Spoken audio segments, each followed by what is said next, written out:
여러분 안녕하십니까? 헬로티비 뉴스입니다. 성병관리소 철거를 두고 동두천 지역사회가 갈등을 빚고 있죠. 철거를 반대하는 시민사회단체는 박형덕 동두천시장과의 면담을 요구하고 있는데요. 서로의 요구사항이 달라 만남이 쉽지 않습니다. 이재필 기자의 보도입니다. 성병관리소의 철거를 반대하는 시민단체는 지난 14일 동두천시청을 기습 방문해 박형덕 동두천시장과의 면담을 요구했습니다. 성병관리소를 둘러싼 갈등을 대화로 풀어보자는 의도였습니다. 그리고 이튿날인 15일 오후 동두천시가 면담을 받아들였습니다. 단 3가지 조건을 달았습니다. 우선 철거를 전제로 철거 시 시민단체의 요구사항을 제출해 줄 것, 그리고 철거를 찬성하는 시민 대표도 면담에 배석할 것, 마지막으로 면담 참여자는 모두 동두천 시민일 것. 면담 조건을 전해받은 시민단체는 이를 받아들일 수 없다며 면담 조건을 동두천시의 역으로 제안했습니다.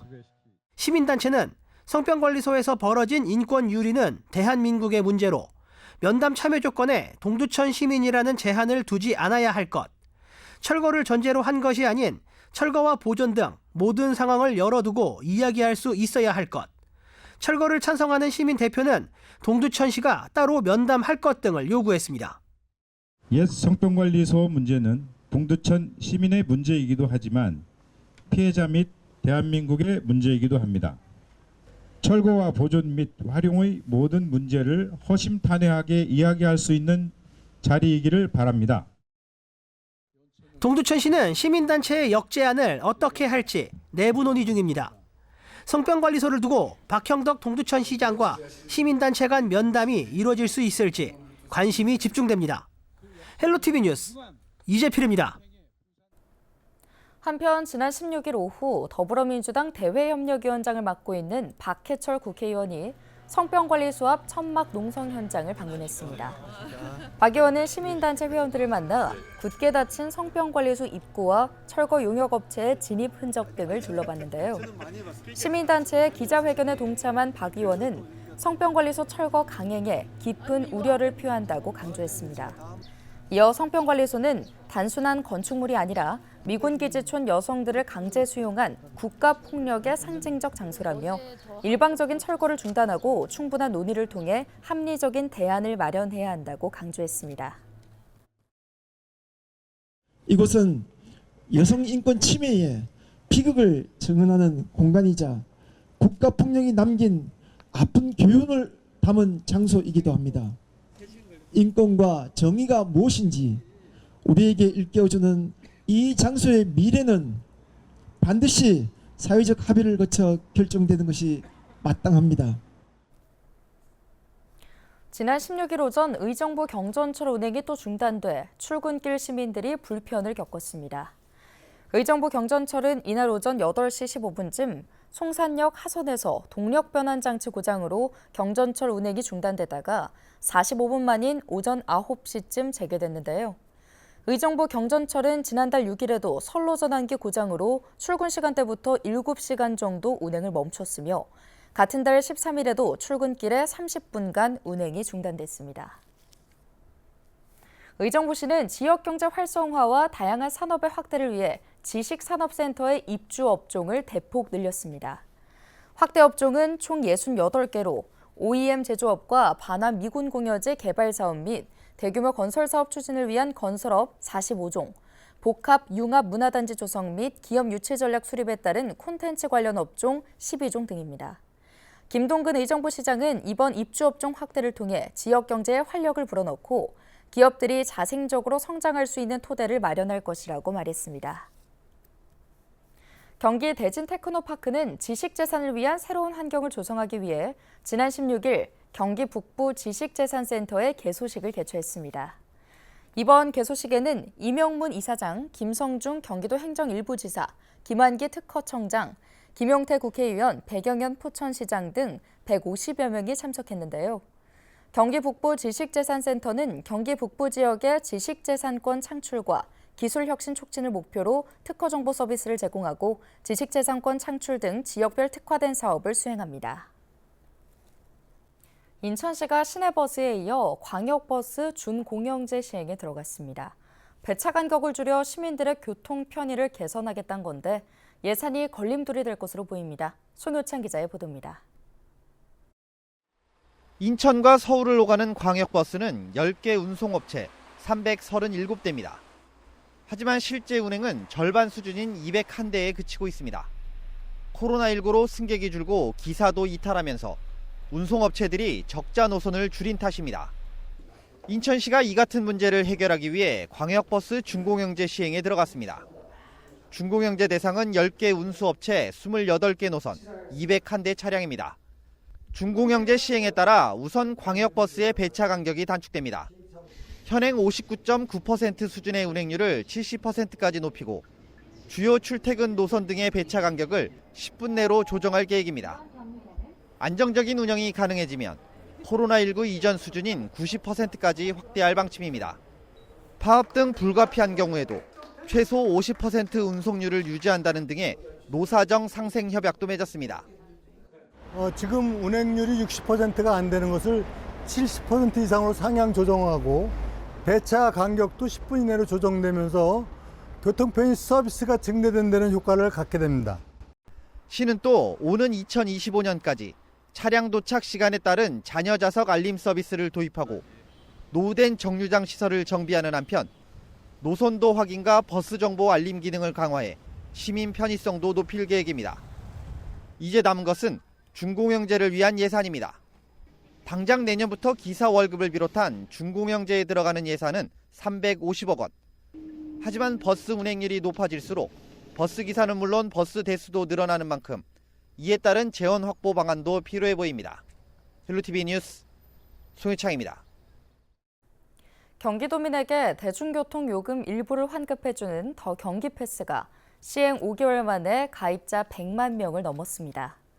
지난 16일 경기도에 따르면 이날 오후 기준 더 경기 패스가 연계된 국토교통부의 K패스 전국 가입자 수는 237만 명이며 이 가운데 경기도 가입자는 100만 명으로 전국 K패스 가입자 중 가장 많은 것으로 나타났습니다. 경기도가 더 경기 패스 이용 데이터를 분석한 결과 가입자 100만 명 가운데 약 80%가 월 15회 이상 대중교통을 이용한 환급 대상이었으며 1인 평균 약 2만 원씩 환급받고 있는 것으로 확인됐습니다. 남상은 경기도 교통국장은 더 많은 도민들이 혜택을 받을 수 있도록 혜택을 확대하고 도내 다른 정책들과의 연계를 강화해 나가겠다고 말했습니다.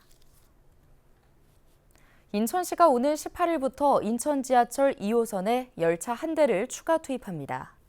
증차에 따라 출근 시간대인 오전 7시 46분부터 오전 8시 16분까지 배차 간격은 현재 3분에서 2분 30초로 30초 단축됩니다. 인천 지하철 2호선은 국토교통부의 혼잡도 보통 기준 150% 내에서 관리되고 있습니다. 하지만 지난 4월 출근 시간대 혼잡도가 최대 147.2%에 이르는 등 실제 시민들이 느끼는 혼잡도는 개선이 필요한 상황입니다. 시는 이후에도 이용객 수요 증가에 대비해 차량 증차 사업을 추진할 계획입니다. 인천 지역의 신규 아파트 하자 보수 요청이 가장 많은 것으로 나타났습니다. 국회 국토교통위원회 소속 국민의힘 서범수 의원이 국회 입법조사처를 통해 전국 지자체를 대상으로 조사한 내용을 보면 지난해 16개 시도별 입주 전 하자 보수 요청 건수가 481만 78건으로 나타났는데요. 지역별로는 인천이 144만 1,898건으로 가장 많았고 이어 충남과 부산 순입니다. 특히 인천은 지난 2021년 15만 3,891건이었던 것이 지난해 10배 가까이 증가했습니다.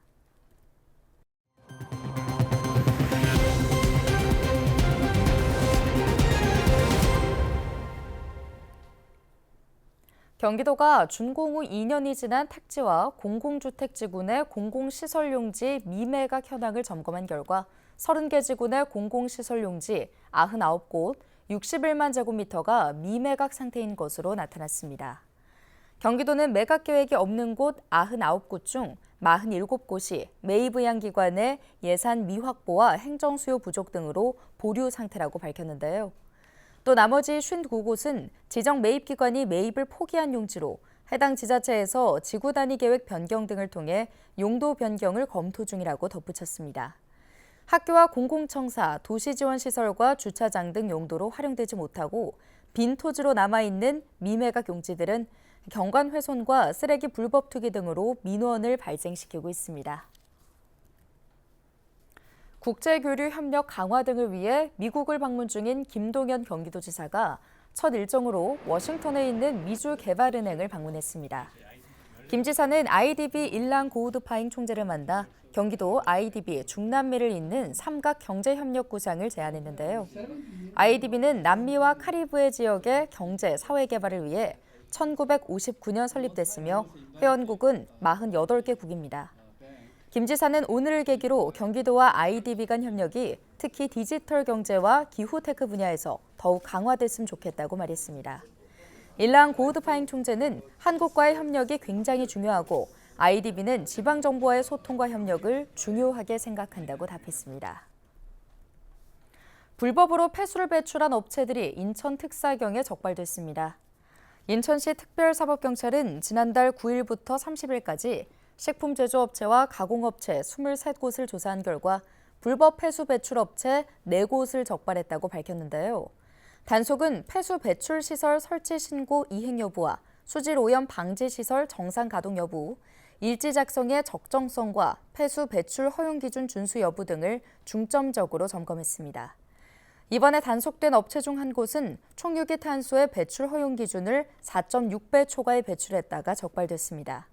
다른 업체는 폐수에서 배출 허용 기준을 26.3배 초과한 대장균군이 검출돼 조업 정지 처분을 받았습니다.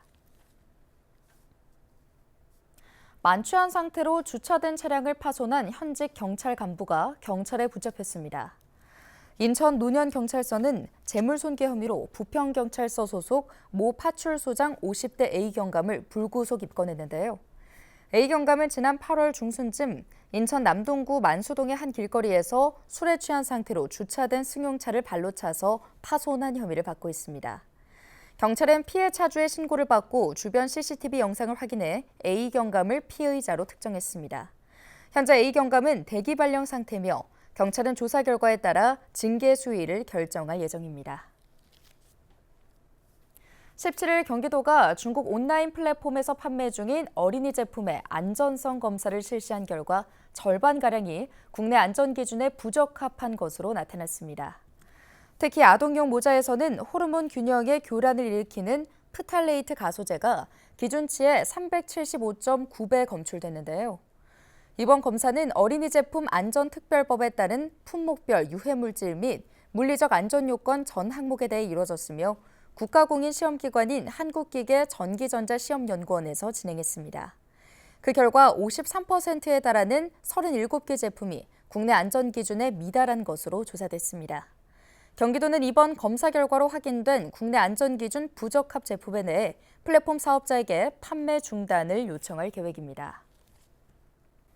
강원도 화천 축선농가에서 아프리카 돼지열병이 발생한 가운데 경기도가 인근 농가를 역학조사한 결과 모두 음성 판정을 받았습니다.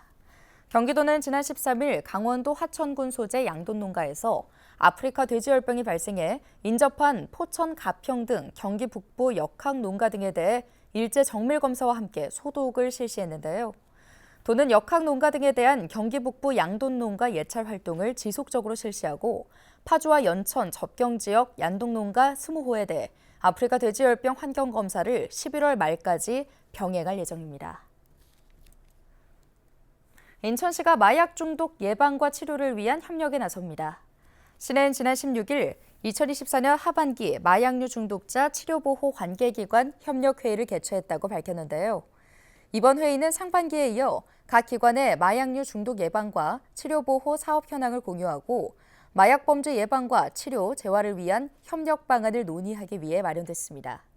특히 이번 회의에서는 교내 마약 예방 교육을 확대 강화하기 위한 전담 교육 인력의 추가 지원 필요성은 물론 개인정보 등으로 인한 마약 사범 정보 공유 제한으로 교육 현장 관리의 어려움도 함께 논의됐습니다. 뉴스 마칩니다. 고맙습니다.